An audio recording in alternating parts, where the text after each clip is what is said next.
Pregnancy plan करते समय से ही काफ़ी सारी महिलाओं के मन में यह प्रश्न होता है कि हमें प्रेगनेंसी रुकने के कौन से लक्षण सबसे पहले महसूस होने वाले हैं। और काफ़ी सारी महिलाओं में जो एक कॉमन सिम्टम्स होता है वह शुरू में ही दिखाई देने लग जाता है, लेकिन फिर भी महिलाएं काफ़ी ज़्यादा कन्फ्यूज़न में रहती है कि क्या सच में यह प्रेगनेंसी का है या फिर अदर कोई और प्रॉब्लम की वजह से मुझे यह दिखाई दे रहा है।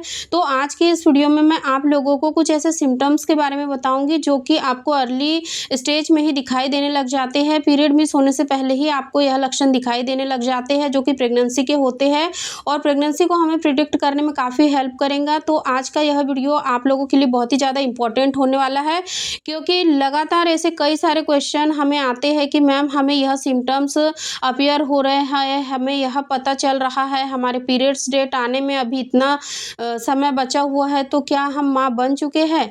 तो यह वीडियो आप लोगों के लिए बहुत ही हेल्पफुल होने वाला है, तो इस वीडियो को आप शुरू से लास्ट तक ज़रूर देखिए। इस वीडियो में मैं पूरी बात आपको बताऊंगी और सबसे स्टार्टिंग में आपको कहाँ कहाँ के शरीर में कौन कौन से हिस्से में आपको दर्द होगा प्रेगनेंसी के दौरान, यह रिसर्च बेस्ड भी बताऊंगी। और साथ ही साथ मैंने क्या अनुभव किया था यह भी मैं बताऊंगी, क्योंकि फ्रेंड्स जो आपके मन में सवाल होते हैं वह कई बार ऐसे चिंता का विषय बन जाता है जो कई बार स्ट्रेस को बढ़ावा देता है और गर्भधारण होने की प्रक्रिया को भी रोक देता है। इसीलिए प्रेगनेंसी के लक्षण हर एक महिला को पता होने चाहिए जो प्रेगनेंसी प्लान कर रही है।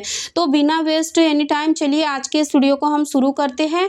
प्रेगनेंसी कंसीव होने का जो फर्स्ट स्टेज स्टार्ट होता है वो होता है एग के फर्टिलाइजेशन से। जब आपका एग फिलिपियन ट्यूब में आता है और एक सेल के साथ डिवाइड होता है तो वो इम्प्लांटेशन होता है।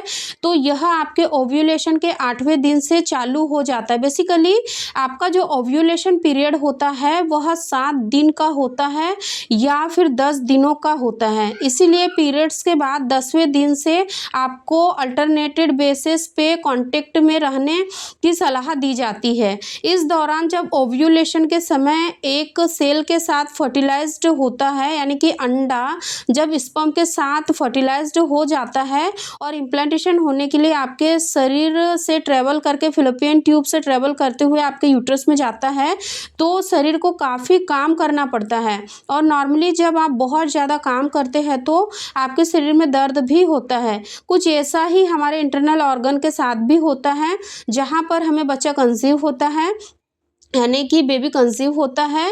बेबी कंसीव होने के साथ साथ शरीर के अंदर खून का संचार काफ़ी तेज़ी से बढ़ जाता है, जो भी दर्द का कारण बन सकता है।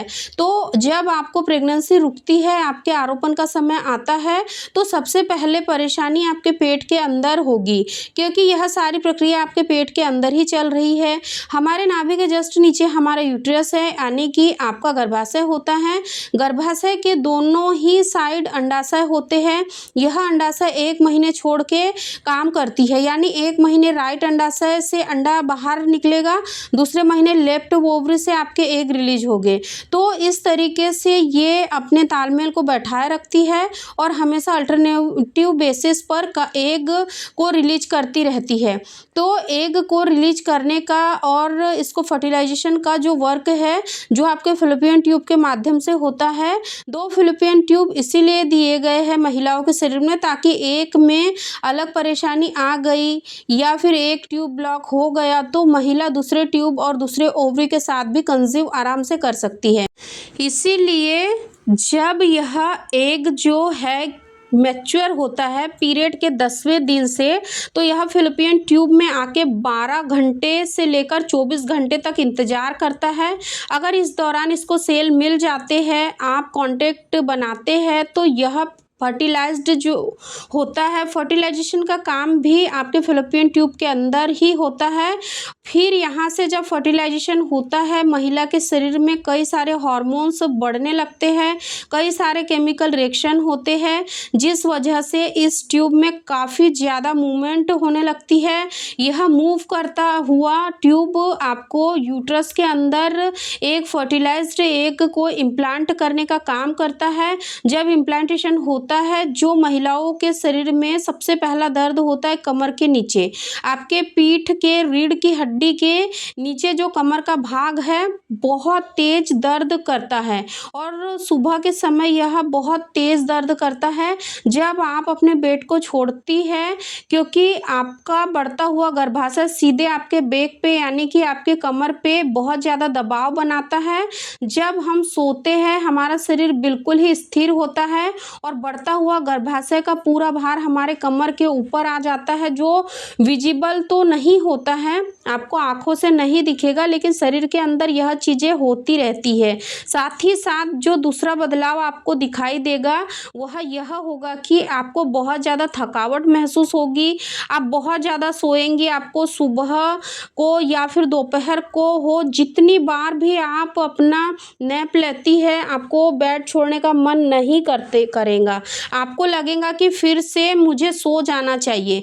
इस तरीके से शरीर काफ़ी ज़्यादा थका हुआ होता है। जो थर्ड लक्षण है वो यह है कि फ्रेंड्स कि इस दौरान आपको हो सकता है कि नाभि के नीचे भी कई बार दिन में क्रैम्प जैसा फील होगा, यानी चुभन जैसा एहसास हो। आप उस समय काम छोड़कर बैठ जाए थोड़ी देर के लिए, ऐसा आपको महसूस हो सकता है। यह क्रैम्पिंग बहुत कम होती है, माइल्ड होती है और ठीक भी हो जाती है, बहुत देर तक नहीं रहती है। तो ऐसा अनुभव भी आपको इसलिए होता है क्योंकि जैसा कि मैंने बताया कि आपकी ट्यूब में फर्टिलाइजेशन का काम होता है। ट्यूब दो होती है, राइट या लेफ्ट होती है। अगर राइट साइड हो रही है आपको वन साइड पे, तो हो सकता है राइट साइड के ट्यूब में फर्टिलाइजेशन हुआ है, और अगर लेफ्ट साइड हो रही है तो हो सकता है लेफ्ट साइड के ट्यूब में फर्टिलाइजेशन हुआ है, इसीलिए जिसका असर आपको दिखाई दे रहा है और आपको चुभन जैसा एहसास यानी पेट दर्द की शिकायत हो रही है। इसके बाद जो चौथा लक्षण है वो यह है कि आपके निप्पल में काफ़ी ज़्यादा दर्द हो सकता है, क्योंकि इस दौरान निप्पल सूज जाते हैं। प्रेगनेंसी हार्मोन्स के बढ़ने की वजह से प्लस सर्कुलेशन ब्लड सर्कुलेशन काफ़ी तेज़ी से बढ़ जाता है। इस वजह से सारे बदलाव आपके शरीर के अंदर होते हैं। तो आपके सर में काफ़ी तेज़ दर्द हो सकता है। यह तेज पेन कभी भी हो सकता है, वह सुबह के समय सो के उठने पर भी हो सकता है बिना किसी रीजन के, और कई बार थोड़ा बहुत टेंशन लेने की वजह से भी बहुत तेज सर दर्द हो सकता है, जो कि इसलिए होता है क्योंकि कई बार आपके शरीर में जो ब्लड का सर्कुलेशन है वो बहुत तेज़ी से बढ़ता है, जिस वजह से आपकी बॉडी में ये सारे प्रॉब्लम्स दिखाई देते हैं। तो अगर आपको भी ऐसा कुछ भी दिखाई देता है तो आपको बिल्कुल भी घबराना नहीं है, परेशान नहीं होना है, क्योंकि ये शुरुआती प्रेगनेंसी के लक्षण हैं और जैसे ही आपकी प्रेगनेंसी आगे बढ़ेंगी तो ये जो लक्षण है, ये जो बदलाव है, ये प्रेगनेंसी के जैसे जैसे वीक बढ़ते जाएंगे वैसे वैसे ये जो बदलाव है वो थोड़े थोड़े कम होंगे और ये जो दर्द है वो भी कम हो जाएगा। इसलिए अगर अर्ली स्टेज में आपको ये सारे दर्द वगैरह की शिकायत रहती है तो आपको बिल्कुल भी परेशान नहीं होना है और आपको यहाँ किसी भी तरीके की मेडिकेशन का इस्तेमाल नहीं करना है। तो आई रियली होप कि आपको आज के इस वीडियो में ये ज़रूर समझ आ गया होगा कि जब प्रेगनेंसी कंसीव होती है तो बॉडी में क्यों दर्द होता है, क्यों पेन की शिकायत आपको होती है, सर दर्द क्यों होता है, शरीर क्यों भारी भारी लगता है, क्यों आपको थकान होती है। तो अगर वीडियो पसंद आए तो लाइक शेयर ज़रूर करें। अभी तक चैनल को सब्सक्राइब नहीं किया है तो चैनल को भी ज़रूर सब्सक्राइब करें। Thank you so much for watching.